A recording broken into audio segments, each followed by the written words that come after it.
A comunicação é a base de todo relacionamento, né? É a base da nossa sociedade, da nossa espécie humana, né? A habilidade nossa. A gente se comunica com o corpo, a gente se comunica com o olhar, a gente se comunica com o nosso toque e a gente se comunica também com o verbo, né? Oralmente. A gente tem inclusive idiomas diferentes para segregar em alguns momentos e um idioma que hoje está se tornando mais universal para tentar unir. Então, assim, a comunicação ela serve para diversas maneiras, né, para favorecer a nossa relação com o outro, os nossos relacionamentos e a gente enquanto sociedade. E aí, se a gente pensar nessa comunicação, que a gente está falando aqui, né, uma comunicação mais verbal até, vamos pensar antes de chegar na comunicação verbal, no bebê quando nasce. A gente percebe que a criança, quando nasce, ela se comunica através do corpo dela. E a gente também se comunica com o nosso filho, a gente se comunica muito com o corpo, né? Com as nossas expressões.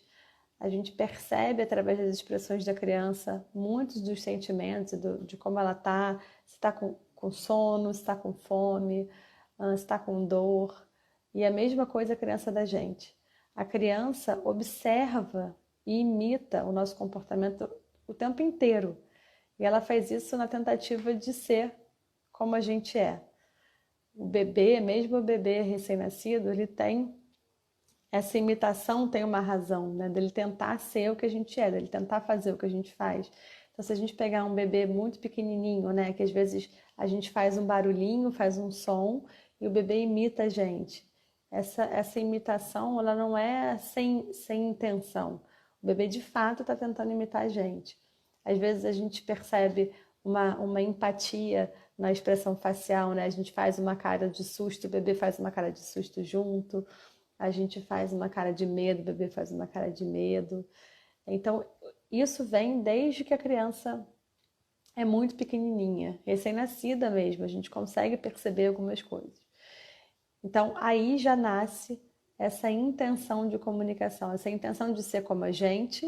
Então, é uma coisa que a gente, né, guardar essa informação da criança querer ser como a gente, da criança imitar o nosso comportamento, se espelhar no nosso comportamento com esse objetivo, né, de tentar ser como a gente, mas também da criança, através dessa observação de como a gente se relaciona, de como a gente se comunica, ela aprender essa habilidade, né, que hoje a gente está falando de comunicação. Bom, por que eu trouxe o tema comunicação positiva? Quando a gente começou esse mergulho na parentalidade, né? Quando eu me propus a vir aqui uma vez por semana para a gente conversar sobre esse assunto, eu expliquei para vocês algumas coisas, né? A gente falou sobre os pilares da parentalidade positiva e diversos outros assuntos. A parentalidade positiva, ela tem 3 ferramentas, que a gente chama assim, 3 ferramentas básicas, para que a gente consiga, a gente adulto, consiga então ter em mente, se instrumentalizar para praticar de maneira genuína essa relação com base no respeito mútuo, né? Essa relação empática, essa relação que é também guia, né? Nós somos, que a gente precisa exercer esse papel de autoridade sem abrir mão do afeto. Então, quais são essas 3 ferramentas? A inteligência emocional, que eu falei na última live, né? A gente conversou muito sobre isso e eu falei de inteligência emocional falando sobre o adulto. Por que eu estou sempre trazendo essa questão nossa, do adulto? Eu tenho recebido algumas perguntas assim, acaba que eu te ouço ou leio o que você escreve e eu me sinto mais culpada. Não é esse o objetivo e nem deve ser essa a interpretação, a escuta de vocês não deve ser para isso que isso seja um peso, que isso seja mais um motivo de culpa. Muito pelo contrário, a gente tem que se instrumentalizar para a gente se livrar dessa culpa e tentar ir mais consciente nas nossas ações. Então, quando a gente entende que o bebê ele é espelho da gente, e aí a criança cresce e continua sendo esse espelho, que o bebê, desde muito pequenininho, observa e imita o nosso comportamento, a maneira como a gente se comunica, a gente começa então a entender e se apropriar de que, de fato, passa primeiro pela gente para depois chegar na criança. Eu acho que o grande equívoco tá quando a gente quando a gente acha que passa pela criança e depois chega na gente. Não, o caminho é passar pela gente primeiro. Então, se passa pela gente primeiro, quando eu falei de inteligência emocional, eu falei muito da gente, né? Inclusive, a pergunta que eu fiz foi: você aprendeu a lidar com as suas emoções quando criança? E eu tive mais de 200 respostas e 100% delas disseram que não. Teve até gente que comentou: nossa, estou surpreso que 100% disse que não. Porque nenhum de nós aprendeu, né? As escolas não pensavam sobre isso, as famílias não tinham espaço para isso. A gente hoje tem escolas que trabalham com inteligência emocional, que bom. A gente hoje pode aqui ter um espaço como esse que provoca essa reflexão na casa das pessoas. Então, a nossa primeira ferramenta que a gente falou na semana, que foi na semana retrasada, né? Porque semana passada não teve, foi a inteligência emocional. Então, essa seria a primeira ferramenta, a base para a gente praticar a parentalidade positiva. A segunda ferramenta é essa que a gente vai falar hoje, que é a comunicação positiva. E a terceira, como estou no finalzinho da live, que é o tema da próxima semana. Então, vamos lá. É muito importante a gente ter em mente que todas essas ferramentas, a inteligência emocional, a comunicação positiva e essa terceira ferramenta que eu vou contar daqui a pouquinho, elas não vão funcionar se a gente, adulto, não estiver saudável. Se a gente não for capaz de se organizar emocionalmente. Não existe, infelizmente, ou felizmente, não sei, não existe sabe aquele, já vi muito, eu leio muito assim, três passos para o seu filho nunca mais chorar. 3 passos que te garantem que o seu filho vai te obedecer para sempre, né? Tem umas frases meio para vender, né? Para vender curso, para vender palestras e formações. E assim, não existe isso. A gente está falando de ser humano, não existe um padrão único de comportamento. Não tem um caminho certeiro de que a criança que chora dessa maneira significa tal coisa, então se você responder de tal maneira, você vai alcançar o seu objetivo. Não existe, porque vai variar do dia, vai variar de como ela dormiu, de como ela comeu, do temperamento daquela criança, de como a gente respondeu aquilo durante todo o processo de formação dessa criança. Enfim, tem milhões de fatores que vão interferir, né? A gente não está falando, eu sempre gosto de dizer isso, a gente não está falando de robôs, a gente está falando de pessoas. Então não tem isso. Eu gosto de dizer que o segredo, né, assim, a fórmula mágica que a gente tanto procura para educar o nosso filho é a gente mesmo. Então, a gente não precisa ir buscar muito longe, não. Está dentro da gente, só que é muito desafiador. Então, nenhuma dessas ferramentas que eu trago aqui, nenhuma dessas coisas que eu falo aqui o tempo inteiro vão fazer efeito, vão funcionar se a gente não tiver preparado, se a gente não tiver atento, se a gente não tiver saudável emocionalmente para se organizar e para lidar com tudo isso.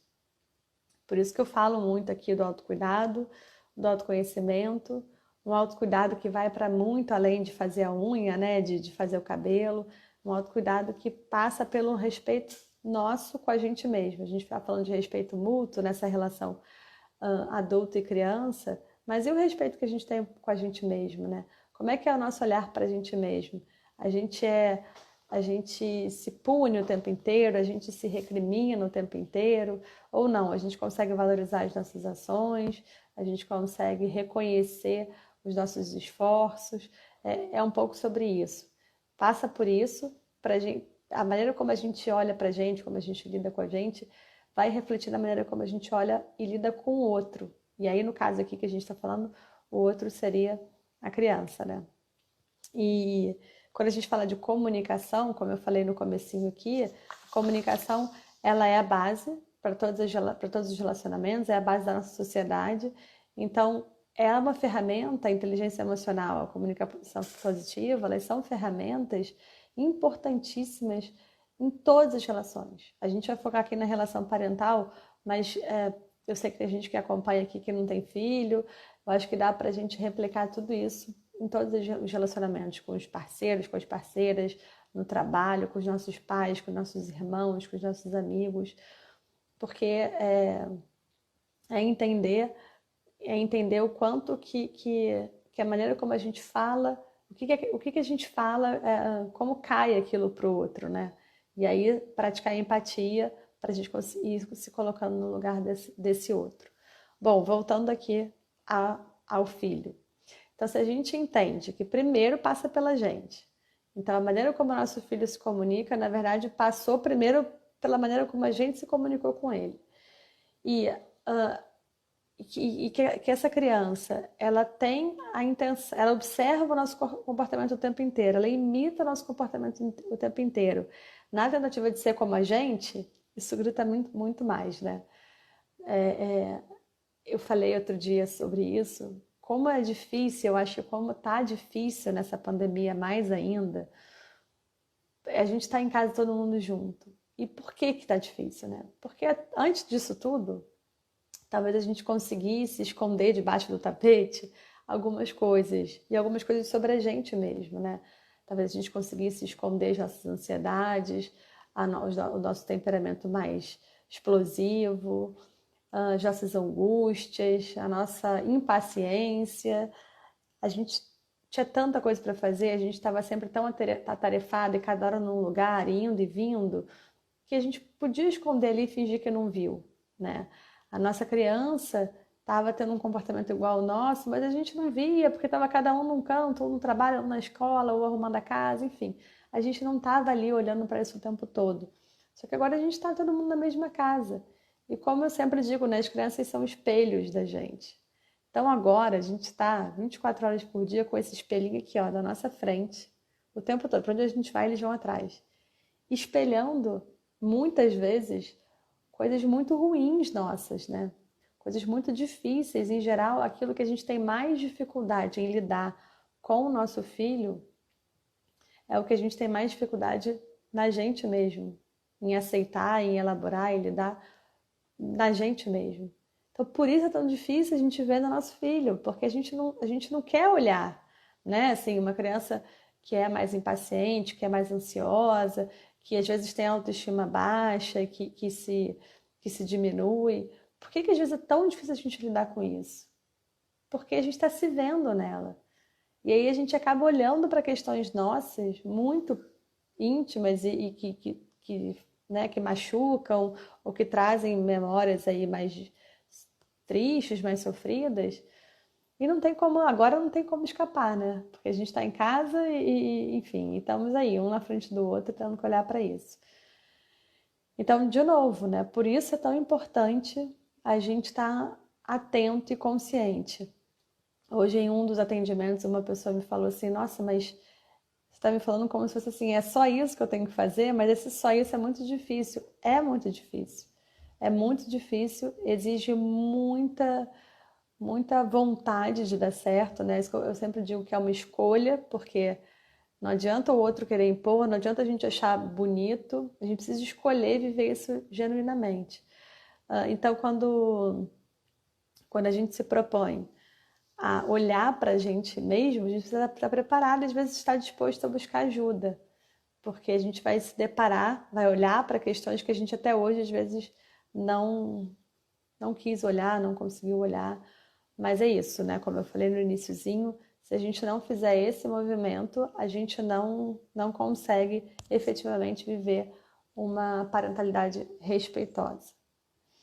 Bom, nessa primeira infância, eu vou falar aqui da primeira infância, que eu acho que é o público maior, então eu sempre trago essa faixa etária. Na primeira infância, o cérebro está absorvendo tudo ao seu redor. A criança imita, a criança observa, o cérebro absorve. A partir do que ele aprende, do que ele vive, do que ele absorve, ele cria e fortalece conexões neuronais. Eu já falei sobre isso aqui, né? Se a gente pensar numa educação autoritária, em que a criança, vamos supor, toda vez que ela derruba um copo de água, ela tem um grito de resposta, tem ficar no quarto de castigo e o choro. Ela entende que diante de uma ação igual a essa, toda vez que alguém derrubar um copo d'água, essa é a resposta que tem que vir. O grito, o choro, né, palavras mais duras de descrédito para aquela ação. E aí, naturalmente, ela criou essas conexões neuronais, essa criança cresce, vira um adulto, e quando ela tiver um filho, toda vez que o filho dela tentar encher o copo d'água e não conseguir, ou derrubar um vaso de planta, a resposta que essa criança, hoje adulto, vai dar é com base nas conexões neuronais que ela fez ao longo da infância, né? Ao longo da sua formação.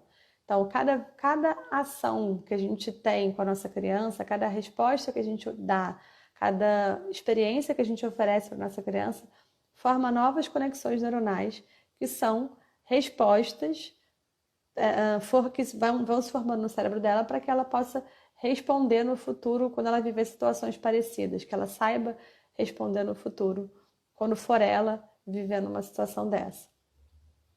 Então, se a gente consegue entender que passa pela gente, que a criança observa e imita o nosso comportamento, o nosso movimento, na tentativa de ser a gente, que é nessa primeira infância que se forma essas conexões neuronais, ou seja, que são as bases para ela lidar com os desafios, para ela lidar com o outro, para ela lidar com as suas frustrações.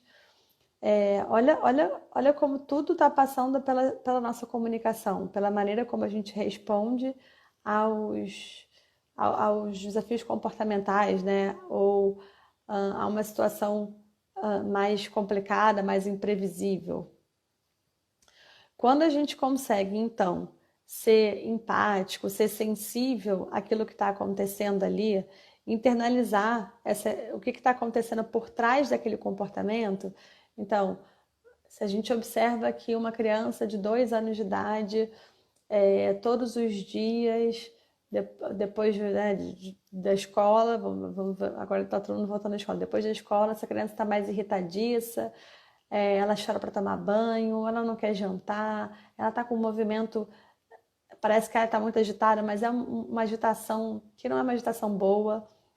Se a gente consegue observar o que está por trás desse comportamento, provavelmente essa criança, por exemplo, ela não está querendo incomodar, né, gratuitamente, ela não está querendo te provocar gratuitamente.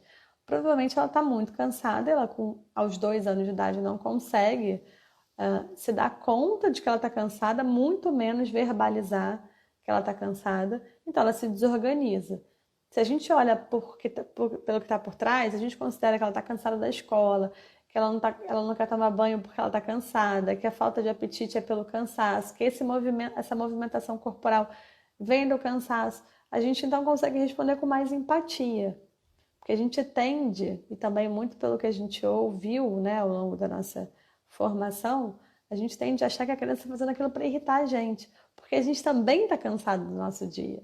Mas aí vem a gente, adulto, que precisa estar mais consciente, precisa se colocar no lugar do adulto, no lugar de autoridade, de guia, de uma pessoa que deveria ser uma pessoa capaz de gerir melhor as suas emoções, para ajudar essa criança a gerir as emoções dela. Não adianta a gente querer que uma criança de 2, 3 anos de idade dê conta de se reorganizar, apesar do cansaço, apesar do sono, da fome, que também gera irritabilidade. Essa criança a gente quer que ela se organize, mas a gente não consegue se organizar com essas mesmas emoções, né? Com essas mesmas necessidades básicas, a gente também não consegue se organizar. A criança está ali chorando e a gente está gritando de volta porque a gente está cansado. Então a gente tem um comportamento similar ao da criança e justifica pelo nosso cansaço. Vocês estão conseguindo entender assim as minhas reflexões? Escrevam aqui, podem mandar para a gente continuar, para ver se eu estou chegando onde eu quero chegar. Bom, quando a gente consegue, então, olhar para o que está por trás desse comportamento, ou seja, se a gente foca menos no grito e no choro da criança e olha por que está levando, né? Por que está levando essa criança a ter esse comportamento, a ter essa reação? Isso não significa passar a mão na cabeça, de novo, né? Eu gosto de falar muito isso, para que a gente não confunda também, né? A gente não está saindo do autoritarismo e indo para a permissividade. Não, a gente não pode permitir que essa criança também se jogue no chão, que ela grite e tudo mais. A gente tem que olhar para esse comportamento, entender o que está por trás dele, se reorganizar emocionalmente para ajudar essa criança a se reorganizar. E aí, depois, com ela mais organizada, sim, a gente vai educar, vai dizer para ela até onde dá para ela ir, porque que passou de um determinado ponto fica inaceitável, né, dependendo da situação, mas a gente precisa primeiro baixar essa adrenalina, sabe? Deixar ela com a emoção mais organizada. E a partir do momento que a gente olha para esse comportamento, para o que está por trás desse comportamento, que a gente demonstra empatia, que a gente acolhe, que a gente legitima essa ação, ou seja, que a gente diz, eu sei que você está cansado e deve estar cansado mesmo, porque hoje você foi para a escola, porque hoje a gente pegou trânsito, saindo jantar mais tarde. A criança se sente acolhida e ali nesse momento a gente estabelece uma conexão com eles.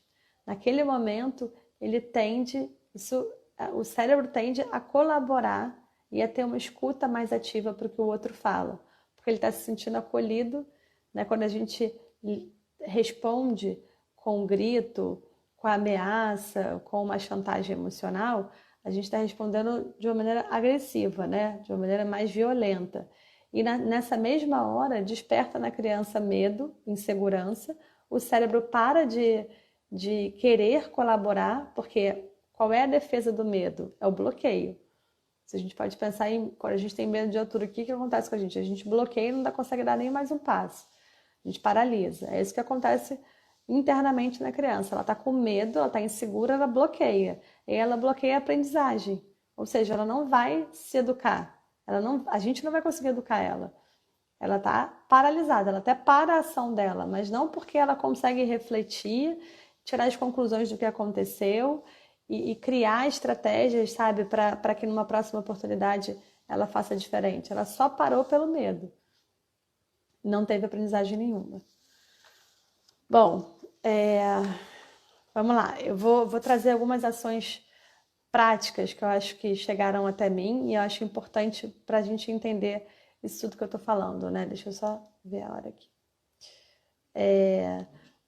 Quando eu sugiro que a gente, então, olhe para o que está por trás desse comportamento, que a gente seja empático, que a gente organize as nossas emoções antes de falar com a criança. De novo, eu estou falando primeiro de um autoconhecimento, de um autocuidado fundamental para que tudo isso aconteça. Eu lembro que quando eu comecei a ler, estudar uma educação respeitosa, né? Inicialmente foi pela disciplina positiva, depois eu cheguei na parentalidade positiva. Foi muito difícil para mim no início, porque eu olhava, eu achava tudo lindo, eu lia nos livros, achava, nossa, fazia muito sentido, tinha tudo a ver com o que eu tinha idealizado para nossa relação, mas aí chegava na hora de viver aquilo, não dava certo, porque, né, assim como todo mundo, estava sempre muito cansada, sem dormir direito, tendo que dar conta de milhões de coisas. E aí, quando eu ia falar, eu falava talvez assim, na primeira vez, né, bem mecânico, assim como eu tinha lido lá que tinha que ser feito. Não dava certo, porque é isso que eu falei, né? Eles não são robôs, que a gente fala uma palavra mágica e tudo vai funcionar lindamente. Existe o que está por trás desse comportamento, existe como essa criança até hoje foi ensinada a responder. E aí logo eu me desorganizava e estava gritando e estava todo nesse processo de novo. Na hora que eu entendi que era muito mais sobre mim, eu comecei a olhar para mim, comecei a entender quais eram as minhas dificuldades, comecei a entender o meu cansaço e buscar alguma estratégia. Óbvio que a gente não consegue fazer isso diariamente, mas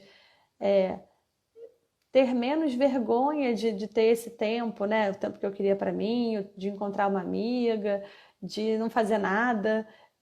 Fui aprender a não fazer nada. Ainda é uma dificuldade para mim, mas acho que é uma coisa que me faz bem. Então, é uma coisa que eu exercito sempre.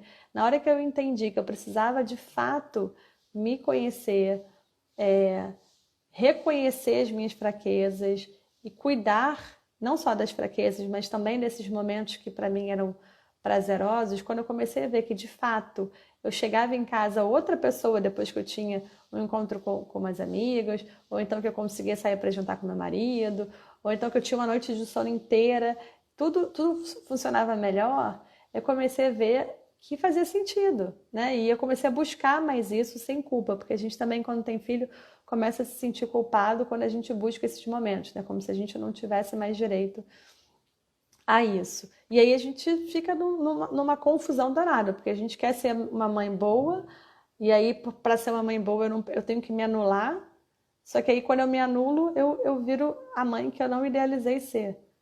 Então a gente acaba entrando num redemoinho, numa coisa que é difícil sair. Por isso que o caminho é inverso, assim, começa pela gente, não tem o menor problema, aliás, é para a gente se colocar em alguns momentos em primeiro lugar mesmo, a gente não tem que ficar em último lugar. Sempre digo que se a gente se doa 100% para o outro, não sobra nada para a gente, né? Então não é 100% para ninguém, vamos dividir isso em parcelas mais iguais. Então, vou contar uma cena aqui, né, que chegou até mim, que eu acho que é muito comum, muita gente vai se identificar. Enfim, me contem aqui as histórias de vocês também, se quiserem, para tentar ajudar. Para a gente falar um pouco das ações práticas, né? Acho que já ficou. Quando eu falo de comunicação positiva, é muito comum as pessoas me procurarem assim, tá, mas o que eu falo então se meu filho falar tal coisa para mim? O que eu falo então quando meu filho não quer tomar banho? O que eu falo então quando ele não quer comer? Né? Não existe uma cartilha, não tem aquela coisa assim, né? Fale tal coisa nessa situação e aí você dois passos para a direita, 2 passos para a esquerda e ele vai comer tudo. Depois não existe isso, né? Se um dia falarem para vocês que existe isso, não acreditem, porque quem tem criança em casa sabe que a gente faz uma coisa um dia e dá super certo e no outro dia dá tudo errado. É isso mesmo, assim como a gente era. Tem um dia que a gente consegue, a criança tá super atacada, a gente consegue manter a calma e responder de maneira tranquila, assertiva, e no outro dia a gente não consegue se desorganizar por completo. Então, eles são assim e a gente também é assim. Bom, vamos lá, vamos imaginar uma cena assim, né? Domingo, a gente idealiza sempre o final de semana em família, a gente programa, né, um momento especial com eles, de diversão, de ir ao ar livre. Então, você convida seu filho para ir pedalar com vocês na praia e idealiza, prepara uma mochilinha para lanche, idealiza bastante esse momento. E sai pedalando pela rua, ouvindo música, brincando, cantando, uma cena bem clássica e romântica que a gente costuma fantasiar o tempo inteiro. Só que aí no meio do caminho, quando vocês estão ali pedalando, já, na verdade no meio do caminho não, já voltando para casa, já da próxima hora do almoço, acho, vamos lembrar assim, ó, nessa criança, que acho que é um detalhe importante, isso é um domingo e essa criança tinha tido dor de garganta, tomou até um anti-inflamatório até quarta, quinta-feira. Então, ó, você provavelmente não dormiu muito bem, essa criança, né, não dormiu bem, não deixou você dormir muito bem, estava tomando um remédio com a garganta irritada. No domingo, está se recuperando ainda, está próxima hora do almoço, você está lá pedalando, feliz da vida com o programa que vocês estão fazendo juntos. Aí passa um vendedor de sorvete. Daí a criança pede sorvete e ela pede sorvete do jeito que muitas vezes eles pedem, né? Que já é eu quero sorvete, eu quero sorvete, eu quero sorvete, alguma coisa mais acelerada. E você na hora diz, não, você não vai tomar sorvete agora.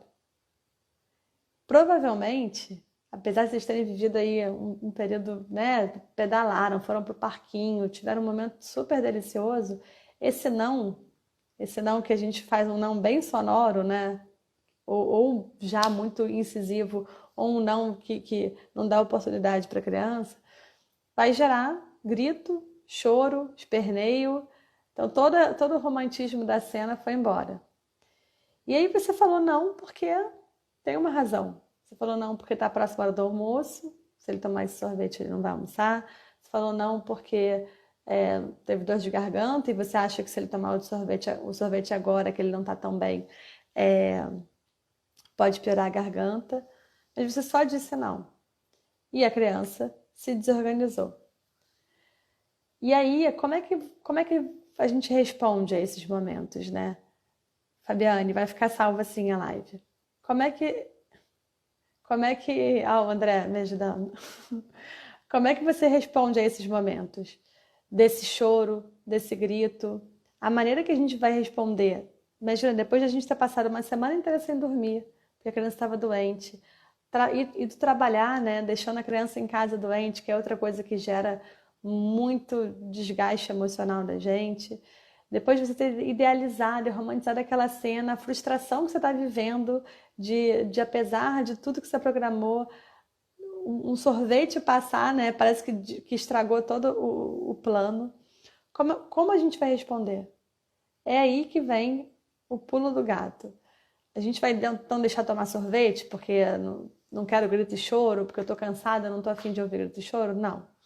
A gente precisa fazer um não dessa maneira, que chega a ser até um não desrespeitoso, né? Eu gosto sempre de lembrar, assim, a gente falaria assim se fosse um amigo nosso, a gente falaria assim se fosse um colega de trabalho, se fosse seu parceiro, sua parceira. Não.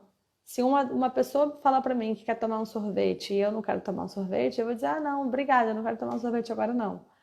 Né? Eu posso até explicar, não vou tomar sorvete agora porque eu vou almoçar, não vou tomar um sorvete agora porque eu não tô legal. A gente não fala não e vai andando, mas com a criança a gente fala não e vai andando. Tem uma frase do Marshall Rosenberg, ele é um autor de comunicação não violenta, e eu acho que a comunicação não violenta e a disciplina positiva, elas têm muito em comum, elas se cruzam o tempo inteiro. Eu vou ler aqui, que fala assim: toda violência é a manifestação trágica de uma necessidade não atendida. A criança, ela ainda, essa violência que eu estou falando, por exemplo, é esse grito, esse choro, esse esperneio da criança, né? A criança da primeira infância, mesmo uma criança de 5, 6 anos, ela ainda não é totalmente apropriada da linguagem oral. É claro que ela pode ter um vocabulário mais elaborado, pode ser uma criança que forma frases muito bem feitas, mesmo aos 2 anos. Pode ser uma criança que vem de vez em quando com um pensamento e com uma fala assim que você não acredita que é uma criança está falando, mas ela ainda não é tão apropriada da linguagem oral como a gente. A cabecinha dela pensa muito mais rápido, acelerado do que ela é capaz de verbalizar. A criança na primeira infância, quanto mais nova, isso se potencializa mais, né? Ela não consegue, muitas vezes, nem entender o que se passa dentro dela, quanto menos perceber. Ela não entende, não percebe, não nomeia. Então, é uma desorganização sem fim. E como eu falei inicialmente, como o corpo é ainda um canal de comunicação muito importante para ela se expressar, ela vai no corpo, no grito, no choro, no esperneio. E aí, a maneira como a gente vai responder isso vai potencializar essa desorganização ou não. Então, se a gente para e conversa com a criança, olha, meu filho, você lembra que você estava com dor na garganta? Então, hoje não é um bom dia para a gente tomar sorvete, porque sua garganta ainda não está boa, a gente vai almoçar agora. Eu também adoro tomar sorvete. Vamos combinar? Aí, não sei, de amanhã, depois do almoço, a gente dá uma voltinha e tomar um sorvete, que eu acho que amanhã já dá para você tomar um sorvete. Aí a gente começa a entrar. Então, assim, primeiro a gente foi respeitoso para a gente entender o que ele queria tomar sorvete. A gente explicou por que não pode, não é um não arbitrário de eu decido, eu mando, hoje eu não estou afim, eu não vou ter não. Não pode ser assim, né? Tem que ter, para algumas coisas sim tem que ter razão. É claro que a gente, para outras coisas não, mas a gente precisa também respeitar isso, entender que essa criança tem desejos e tem necessidades e tem vontades, e a gente precisa olhar e acolher isso. Então, se a gente para e diz para ela, justifica para ela o porquê que não, né? Se a gente, ao invés desse não, a gente faz ao contrário. Nossa, tomar um sorvete agora, né? Tá calor, ia ser uma delícia. Mas a gente tá indo almoçar agora. Então, depois do almoço, a gente toma um sorvete. Ou não, vocês não querem que tome um sorvete porque tava com dor de garganta. Filho, você tava com dor de garganta. Agora, hoje não é um bom dia para tomar sorvete, mas amanhã a gente pode tomar sorvete. E aí eu vou querer um sorvete de uva. E você, vai querer de quê? Ah, então tá. Então quando a gente chegar em casa, a gente vai almoçar, a gente vai desenhar o nosso sorvete que a gente vai tomar amanhã. Então a gente já está redirecionando, a gente já está falando do almoço, está falando do desenho, a gente já está falando de outras coisas, já está tirando um pouquinho o foco da criança.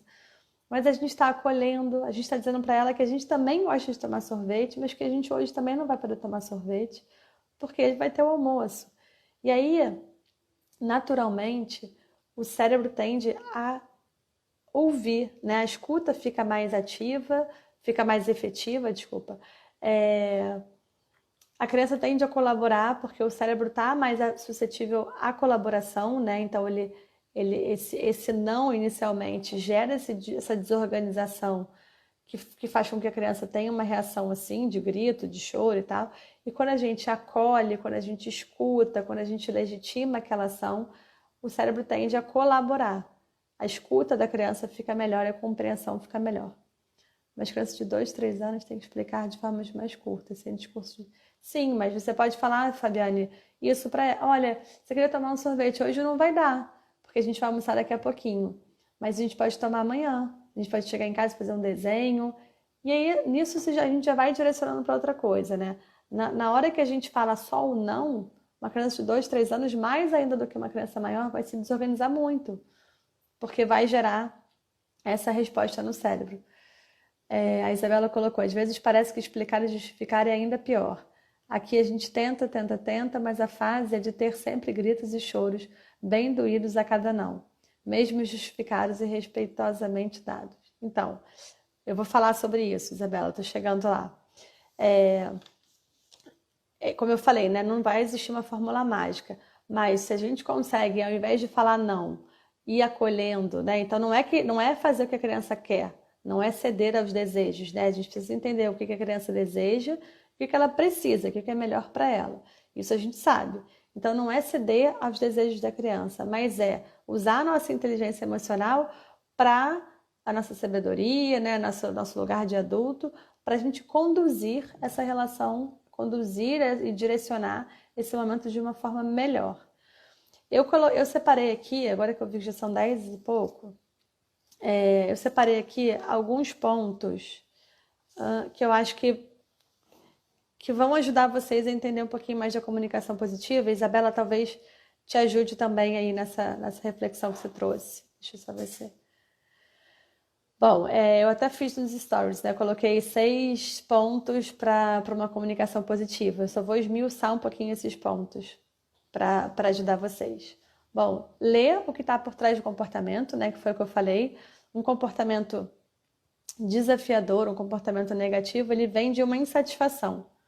E não, às vezes, não é uma insatisfação que está no campo do desejo, não. É uma insatisfação que está no campo de não ter as suas necessidades atendidas. E às vezes necessidades básicas, sono, fome, às vezes uma insatisfação que vem da gente, então a gente está mais ansiosa e transborda essa ansiedade, a gente está angustiado, a gente está cansado, a gente está triste, enfim, as nossas emoções transbordam para a criança, isso gera desorganização na criança, e aí a consequência dessa desorganização deles é um comportamento mais desafiador. A maneira como a criança se comunica com a gente, ela passa, de novo, né, pela maneira como a gente se comunica com ela. Então, quando a gente responde a esse desafio, não, eu estou tentando falar de uma maneira respeitosa com meu filho, eu fui lá, tentei 1, 2, 3, 4, 5, na 10ª vez, é claro que isso vai acontecer de vez em quando, porque a gente é humano, mas é só para a gente refletir aqui, né? Não adianta, a gente não tem que querer nunca errar, nem ser robô nessa relação. Mas eu acho que a gente precisa refletir algumas coisas para a gente tentar ficar mais consciente na hora que a gente for responder. Então, se a gente parte do princípio, eu já falei 10 vezes, ele não escuta, agora eu vou lá gritar, a mensagem que a gente passa é essa, que no final é no grito que a gente resolve as coisas. Então, ficam algumas mensagens indiretas que são transmitidas para a criança.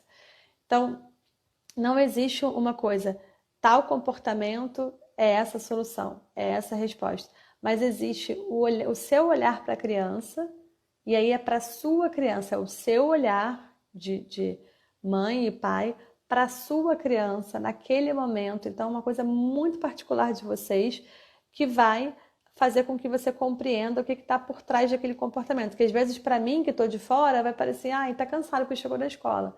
E para você que está atento a isso, não é só isso. É porque ele está numa escola nova, é porque a avó está doente, é porque eu não estou numa semana boa, né? Claro, semana passada, por exemplo, foi uma semana que para mim foi muito difícil, eu falei sobre isso aqui. Então, é claro que as crianças também tiveram comportamentos mais desafiadores. Essa semana eu estou trabalhando demais. Hoje eu até mostrei os olhos que eu usei, que eu estou usando com as crianças mais ainda, porque eu sei que eu estou muito ausente e eu não estou disponível, tão disponível quanto eu sou, também emocionalmente, porque eu estou muito cansada. E é claro que isso vai gerar um monte de consequências na minha relação com eles, no comportamento deles, e eu preciso estar consciente disso na hora que eu for viver um conflito. Eu preciso me lembrar que não é um conflito gratuito, que existe um porquê daquilo. E aí, quando eu me lembro, eu preciso atentar para a maneira como eu estou me relacionando, para a maneira como eu estou organizando meu dia, tentar melhorar isso e também ser empática de entender o porquê que eles estão daquela forma, né? Porque eu também estou. É um pouco isso. Não é fácil, eu tenho aprendido muito aqui e minha relação com os meus filhos mudou muito para melhor. Ah, que bom. Que bom, feliz. Então vamos lá. Ler o que está por trás do comportamento, estar presente. Quando a gente está vivendo um tempo agora de muito eletrônico, de muita informação, de distrações o tempo inteiro. E eu falo isso não só em relação à criança, eu falo em relação a gente. Quando eu falei, né, que eu preciso aprender a não fazer nada, é porque a gente não sabe mais não fazer nada. A gente fala muito da criança, mas eu estou falando da gente também, né? Parar e ficar olhando para a parede. A gente não consegue. Quando a gente não tem nada para fazer, o que a gente faz? Pega o telefone e começa a mexer no telefone. Vai olhar foto, vai olhar Instagram, vai mandar mensagem para alguém. A gente não para. É difícil, a gente diz que não tem tempo de ler livro, mas a gente está sempre conectado com coisas que deem bastante informação, né? Excessivas informações.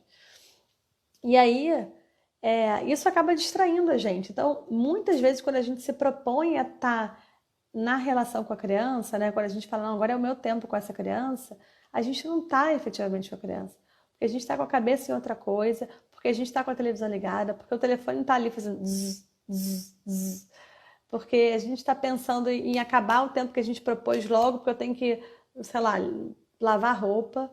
Então a gente precisa organizar um tempo que a gente possa, de fato, observar, ter uma escuta afetiva para essa criança, deixando o resto de lado, deixando o resto para depois, sim, sabe? Não fazer, não começar a se desprender dessa necessidade de estímulo, de distração que a gente tem constante, né? A gente fala da criança, mas de novo, né? A gente também tem isso. Deixa eu acelerar aqui que o tempo está acabando.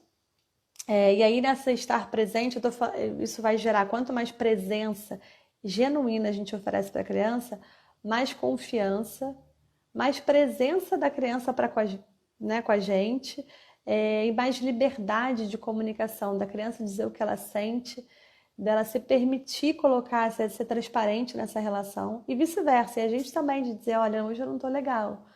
Hoje eu estou muito cansada, eu preciso que você me ajude. Mesmo uma criança pequena, ela vai ajudar até onde ela é capaz de ajudar. Mas a gente vai começando a desenvolver essas reflexões, essas habilidades na criança. Sempre lembrando que educação é um processo, né? A gente um dia não vai falar uma coisa e pum, ela vai acontecer. Para a gente alcançar aquilo que a gente quer lá no futuro, a gente precisa começar hoje, um passinho de cada vez, até a gente conseguir chegar lá. Então, o terceiro ponto seria ensinar os sentimentos, que foi o que eu falei na live passada, né? A gente nomear essas emoções, ensinar a criança a reconhecer, a perceber o próprio corpo, legitimar. Tá tudo bem sentir raiva, a gente também sente, sentir medo, sentir frustração, sentir insegurança, tá tudo bem. Mas aí, o que a gente faz com isso, né? Então, ensinar sobre isso. A linguagem positiva. Às vezes, gente, uma palavrinha a mais que a gente fala, ou uma palavrinha a menos que a gente fala, elas trazem verdadeiros milagres. Então, quando a gente consegue ter uma linguagem sem tom de ameaça, sabe? A gente fala uma coisa assim, livre de julgamento, livre de culpa, né? De tentar culpabilizar a criança por alguma coisa, e com boa vontade, e com afeto, com respeito, a escuta da criança tende a ser melhor. E sim, ela vai aprender com o tempo essa habilidade também. Ela pode não saber hoje, porque às vezes tem um temperamento mais forte, mas ela vai desenvolver. A gente precisa ser persistente, ser constante nisso, Aí, se a gente adulto cansa e desiste, imagina a criança, né? Então a gente, de novo, passa pela gente para depois chegar na criança. O Marshall Rosenberg, também da comunicação não violenta, ele diz assim: o medo diminui a autoestima e a boa vontade e a intenção de colaborar. Com medo, pensamos nas consequências, mas não nos valores. Ou seja, quando a gente tem uma relação baseada no medo, a criança até para, porque ela está com medo das consequências, né? Medo de ficar de castigo, de apanhar, das palavras que ela pode ser que ela escute. Mas ela não se apropria do valor, ela não consegue entender, sabe, os valores éticos, assim, do porquê que ela não pode fazer aquilo. E aí, numa outra situação em que aquele medo não esteja na frente dela, então assim, cresceu um pouquinho, minha mãe não está aqui, então eu vou ver esse programa aqui que ela não está aqui para brigar comigo. Mas se a gente ensina esses valores éticos, se a gente tem uma relação aberta, com diálogo, com presença, com escuta, não, minha mãe não está aqui, mas eu não vou ver, porque eu já entendi que isso aqui não me traz coisas boas. Eu já entendi que isso me faz mal e eu não quero. Então a gente ensina o nosso filho também a tomar decisões mais acertadas, mais responsáveis. Outro ponto seria olhar para si, que também foi o que eu comecei a falar, né? Entender que nessa relação com o outro, a gente precisa olhar primeiro para a gente, para depois a gente querer que o outro tenha, né, aquilo que a gente espera. A gente precisa questionar: será que eu sou isso tudo que eu estou esperando que o meu filho seja? Será que eu consigo isso tudo que eu queria que o meu filho conseguisse? Por que eu sinto tanta raiva diante da raiva do meu filho, né? O que que, o que que eu faço com essa raiva que eu tenho aqui quando meu filho tem um comportamento mais desafiador? O que eu faço com a minha desorganização? E aí, para isso, a gente precisa estar muito consciente da gente mesmo. E aí, o último, antes que a gente seja cortado aqui, é a firmeza e a gentileza juntas, que é muito desafiador, porque a gente entendeu, a gente aprendeu que para a gente ser bons pais, a gente precisa mostrar quem é que manda. A gente aprende isso, né? Quem manda aqui sou eu, a casa é minha e vai ser do meu jeito, ponto final. Aí a gente está sendo zero respeitoso nisso. E aí também, às vezes, para fugir desse zero respeitoso, a gente começa a dar muitas opções e deixar a criança livre para fazer e ser qualquer coisa, quem ela quiser, né? Não ser quem ela quiser, mas agir como ela quiser, sem que ela tenha que olhar para o outro, né? Olhar ao redor, sem se preocupar com a atuação dela no outro, para o outro, no coletivo. E aí também não é nada saudável, a gente está se eximindo do nosso papel. Então, se a gente for voltar lá na cena do passeio de bicicleta na praia, né? Se eu tenho uma reação de falo não, não vai tomar sorvete agora, ponto, acabou. A gente está sendo autoritário, a gente não está levando em consideração o sentimento da criança e, consequentemente, ela vai se desorganizar, vai gritar, vai chorar. A gente está criando padrões não saudáveis para essa relação. Mas se naquele momento eu digo: eu sei que você está chateada, que você queria tomar sorvete agora, mas hoje não vai dar, porque você teve dor de garganta, porque a gente vai almoçar, porque eu estou sem dinheiro, não sei, hoje não vai dar, mas eu também adoro tomar sorvete. E se a gente combinar de tomar sorvete no fim de semana que vem, ou amanhã, ou então dar uma outra opção, e se em vez de tomar sorvete a gente comer uma pipoca, tem uma pipoqueira ali na frente. Enfim, se a gente começa a ouvir essa criança e respeitar o desejo dela, não significa atender, significa respeitar o desejo, a gente está tendo uma relação com firmeza e com gentileza. Então, firmeza da gente, se pra gente aquela não é a hora de tomar sorvete ou de comer qualquer coisa porque vai almoçar, a gente vai se manter firme. Mas entendendo que é normal ele estar com esse desejo. Então, olha, e aí entendendo, gente, uma coisa muito importante, que nada disso significa que a criança não vai chorar depois. Nada disso significa que ela não vai ficar insistindo incansavelmente porque ela quer tomar o sorvete. A gente tem que educar, não querendo, a intenção de educar tem que ser formar um adulto saudável emocionalmente. A intenção de educar não pode ser se poupar do cansaço que é educar, porque a gente não vai conseguir. Educar é muito cansativo, suga as energias, às vezes é frustrante, porque as nossas expectativas, às vezes, elas estão bem desalinhadas do que a criança de fato está preparada para dar para a gente. Mas é assim, a criança vai chorar mesmo, porque essa é uma ferramenta de comunicação ainda muito presente.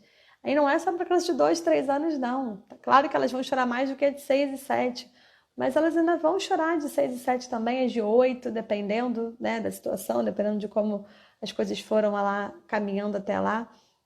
Então, nada disso, estar presente, olhar para o que está por trás do comportamento, ensinar sobre sentimento, a linguagem positiva, nada disso, como eu falei, vai garantir que a criança não chore, que você diga para ela, não, minha filha, hoje você não vai tomar um sorvete. E ela diga, mas você tem toda a razão, esse horário é o horário de almoço, não é o melhor.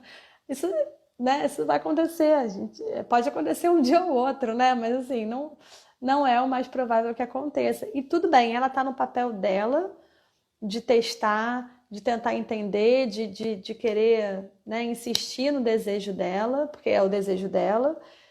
E a gente está no nosso papel de saber o que é melhor para ela, então entender a diferença entre o desejo e o que de fato ela precisa, o que é bom para ela. E no nosso papel de acolher esse choro nesse sentido, sabe?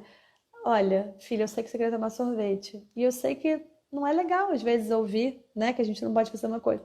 Mas hoje você não vai poder tomar sorvete. Vem aqui, eu sei que você está chateada, vamos para lá. Vamos acalmar, vamos. Ou então, se a gente não está conseguindo fazer isso porque foi em algum momento ou foi em alguma situação que desorganizou muita gente, a gente também se acolher e a gente também se permitir: olha, hoje eu não estou bem, então eu vou sair um pouquinho. Então eu vou beber uma água, eu vou respirar, eu vou mudar de ambiente, eu vou falar mais baixo para tentar fazer com que a minha filha fale mais baixo ainda e não gritar, porque se eu gritar, eu estou ensinando ela a gritar de volta. Então a gente também se acolher, né? Entender que nem sempre a gente dá conta. E aí se manter consciente, se destacar da nossa emoção, tentar se manter consciente desse objetivo final, que é essa formação desse adulto que a gente está idealizando, e ir respondendo racionalmente, né? Como eu já falei aqui algumas vezes, e se destacando da nossa emoção. Aí eu vou tentar, gente, faltam 2 minutos. Bom, outras dicas, né? Que vocês gostam de dicas. Ao invés de a gente dizer assim, por exemplo, meu filho, para de fazer barulho, não faz barulho, tá muito alto, vai incomodar o vizinho. Filho, você tá brincando e tá fazendo muito barulho. Brinca um pouquinho mais em silêncio. Se a gente fala não faz barulho, a gente vai despertar a vontade de fazer barulho. Se a gente diz, esse barulho tá incomodando, brinca um pouquinho mais baixo ou fala um pouquinho mais baixo, vocês entendem a diferença? A gente está direcionando para o que a gente quer, não para o que a gente não quer. Então, a gente tem que falar e reforçar a ação positiva, o que a gente deseja que eles façam. Então, ao invés de não pula no sofá, vem pular aqui comigo nesse círculo que eu desenho no chão ou em cima do tapete. A gente vai convidar e vai direcionar para o que ele pode fazer. Fico aflita com esse horário aqui. Reduzir o número de ordens. Então, às vezes a gente dá ordens excessivas. A criança está se vestindo e você está se veste, coloca a calça. Ela está colocando a calça e você está mandando colocar a calça. Então, a gente vai também desgastando e irritando mesmo, né? Isso gera irritabilidade. Então, tentar diminuir o número de ordens, dar avisos, então fazer combinados e dar avisos com antecedência do que vai ser feito, né? Das consequências de determinadas ações. Dar autonomia, dar espaço para que a criança tente fazer. Então, dar autonomia é muito importante, permitir que ela tenha um momento dela sem um adulto ali dirigindo, coordenando, limitando o tempo inteiro, ela precisa disso. E acho que é isso. Eu falei rápido agora no final, porque esse tempo está acabando. Tá acabando, gente, acho que já acabou, aliás. Olha só. Quinta-feira que vem eu tô aqui de novo e o tema da próxima live são as perguntas, que eu sempre digo aqui, perguntas curiosas, né? A arte de fazer perguntas para os nossos filhos e ajudar eles, então, a refletirem e internalizarem e serem mais colaborativos. Essa seria a terceira ferramenta da parentalidade positiva. Eu vou falar sobre ela ao longo desses dias, até quinta-feira que vem, para a gente ir entendendo mais um pouquinho até lá.